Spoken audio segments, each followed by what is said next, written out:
Assalamualaikum warahmatullahi wabarakatuh. Perkenalkan, nama saya Nisa Usasadia dari Prodi Biologi Universitas Muhammadiyah Riau. Di sini saya akan mempresentasikan tentang pentingnya komunikasi efektif dalam kehidupan sehari-hari, dalam berorganisasi, dan meningkatkan kualitas diri. Pokok pembahasan kali ini yaitu saya akan membahas pentingnya komunikasi efektif dalam kehidupan sehari-hari, dalam berorganisasi, dan meningkatkan kualitas diri. Baiklah, sebelum membahas tentang pentingnya komunikasi efektif, sebelumnya saya akan membahas tentang pengertian komunikasi efektif. Komunikasi efektif merupakan pertukaran informasi, ide, perasaan yang menghasilkan perubahan sikap sehingga terjalin sebuah hubungan baik antara pemberi pesan dan penerima pesan. Pengukuran efektivitas dari suatu proses komunikasi dapat dilihat dari tercapainya tujuan si pengirim pesan. Komunikasi efektif bisa dilakukan secara verbal atau lisan, nonverbal atau tulisan. Selanjutnya, saya akan membahas tentang komunikasi efektif dalam kehidupan sehari-hari.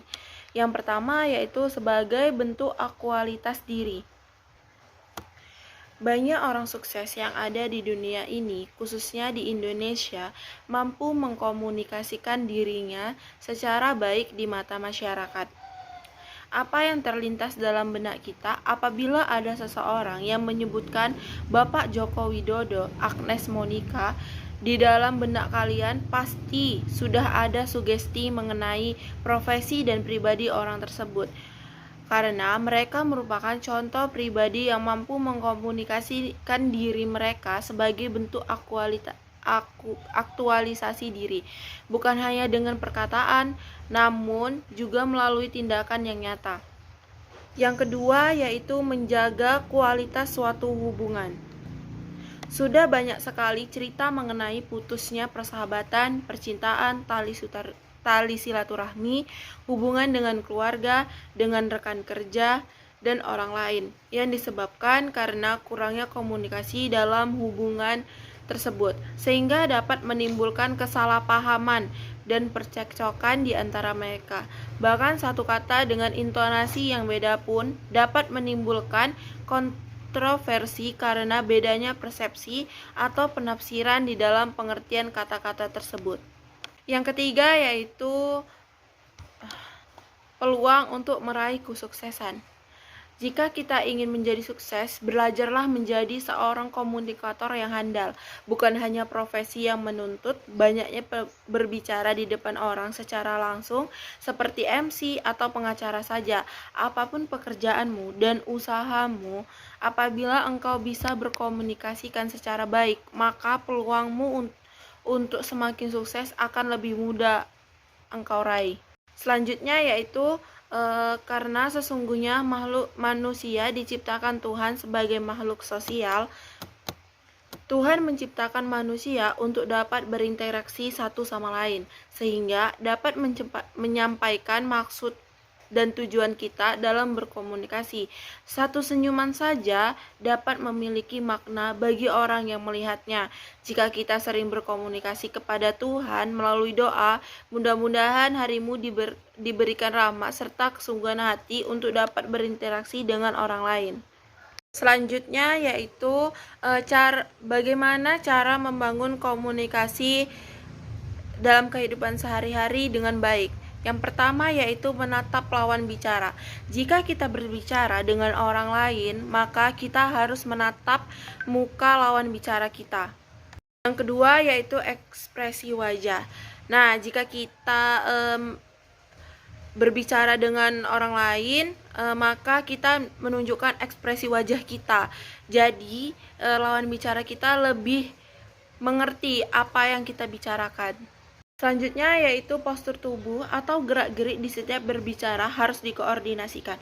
Nah, jika kita berbicara dengan orang lain, dengan lawan bicara kita, maka gerak tubuh atau postur tubuh kita sedikit lebih meyakinkan. Nah, seperti saat ini saya berbicara dengan gerak-gerik tubuh saya, dengan menggerakkan tangan gitu. Nah, selanjutnya yaitu yang keempat, gunakan kalimat seefektif mungkin, jangan menggunakan pengulangan kata.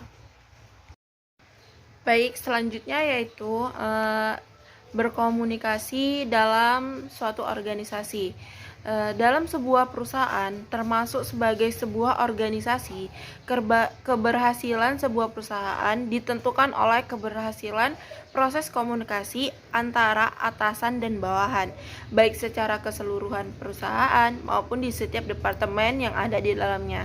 Ketika para pemimpin di perusahaan atau departemen dapat berkomunikasi secara efektif dengan bawahan atau anak buahnya, maka pesan yang disampaikan akan diterima dengan baik.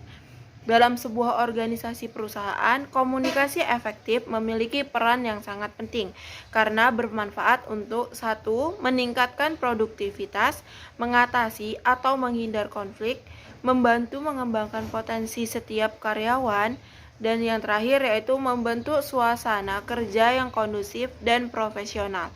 Di dalam sebuah perusahaan, keberhasilan tim kerja sangat ditentukan oleh pola komunikasi yang terbentuk antara pemimpin dan para anggota timnya.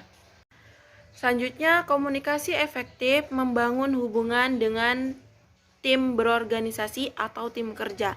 Yang pertama yaitu dorong pertanyaan dan diskusi. Dan jika kita melakukan meeting atau rapat, sebaiknya kita itu mengajukan pertanyaan dan selalu berdiskusi dengan tim. Yang kedua yaitu gunakan bahasa tubuh dengan benar. Yang ketiga, tunjukkan dukungan kepada mereka. Dan yang keempat, sampaikan dengan jelas. Dan yang kelima, berikan sebuah umpan balik kepada mereka. Nah, jika kita sebuah ketua organisasi itu berbicara dan menjelaskan apa yang kita kerjakan sekarang, maka kita itu sebaiknya memberi umpan balik gitu, dengan mengajukan pertanyaan atau yang lainnya. Dan jadilah pendengar yang aktif dan tahu cara menerima kritik dan perhatikan nada bicaranya. Selanjutnya yaitu komunikasi efektif dalam meningkatkan kualitas diri. Yang pertama yaitu selalu berpikir positif. Cara penting dalam meningkatkan kualitas diri yakni berpikir positif. Pasalnya, saat kamu dipenuhi pikiran negatif, maka cenderung menyalahkan dirimu sendiri dan merasa bahwa tidak ada kecocokan dalam melakukan sesuatu yang sudah dipilih. Dengan begitu, akan sulit untuk berkembang bahkan maju karena terus-terusan merasa seperti itu. Maka tips mengatasi adalah dengan berpikir positif, yakni kamu pantas serta mampu menjalaninya. Yang kedua yaitu mengembangkan kemampuan diri. Nah, mengembangkan kemampuan atau bakat saat diperlukan bagi kamu yang ingin meningkatkan kualitas diri. Pembaruan tersebut nyatanya dapat membantu menjadi lebih baik dan terampil. Yang ketiga yaitu membuat rencana hidup. Cara meningkatkan kualitas diri selanjutnya adalah dengan membuat rencana hidup. Meskipun kamu termasuk seseorang yang fleksibel, tetap perlu menentukan agenda seperti ini dalam kehidupan. Mula-mula perencanaan dibuat 1 bulan ke depan, misal di bidang keuangan, karir, dan lain-lain yang ingin kamu gapai di waktu tersebut. Jika ada yang belum bisa dicapai, lakukan di bulan selanjutnya. 4 yaitu fokus dan konsisten. Banyak orang yang gagal menjadi pribadi baik karena sulit berkonsisten. Biasanya disebabkan oleh berbagai masalah yang tidak jarang mengganggu aktivitas bahkan perencanaan hidup. Selain suasana hati yang buruk dan kurang bersemangat, hal tersebut dapat membuat seseorang sulit untuk fokus bahkan konsisten. Jadi, mimpi yang selama ini diciptakan seolah-olah tidak mudah digapai hingga akhirnya dilupakan. Kualitas diri juga bisa ditingkatkan dengan bersikap aktif dalam menjalani urusan apapun pada kehidupan. Perilaku seperti ini akan memudahkanmu memperoleh informasi dan wawasan baru yang selama ini tidak diketahui. Selanjutnya yaitu bagaimana cara membangun komunikasi efektif dalam meningkatkan kualitas diri.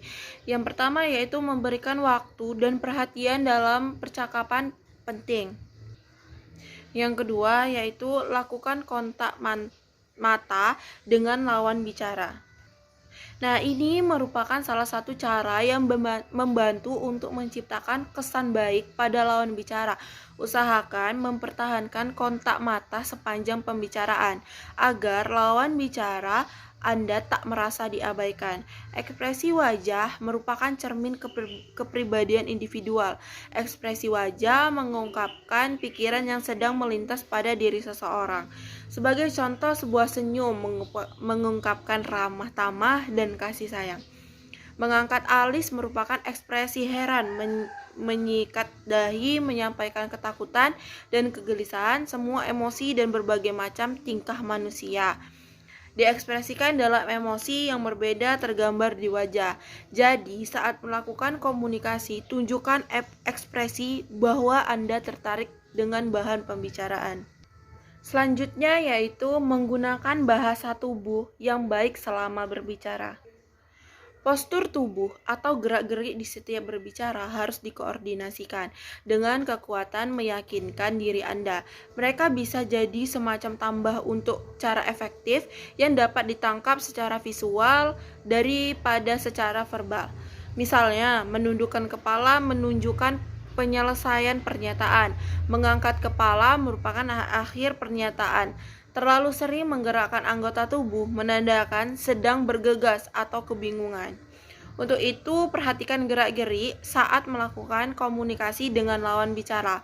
Selera berbusana memiliki tugas penting dalam menimbulkan kesan. Orang yang berbusana sesuai dengan struktur tubuh mereka nampak berkesan. Orang yang berusaha sesuai dengan struktur tubuh mereka nampak lebih menarik. Tips dasar membangun komunikasi yang efektif, gunakan kalimat seefektif mungkin. Jangan menggunakan pengulangan ide, jangan berbicara terlalu lambat, hindari gumaman yang terlalu sering, dan hindari humor yang tidak perlu. Baik, sekian presentasi dari saya. Bila ada kesalahan, saya mohon maaf. Saya akhiri. Wabillahi taufiq wal hidayah. Wassalamualaikum warahmatullahi wabarakatuh.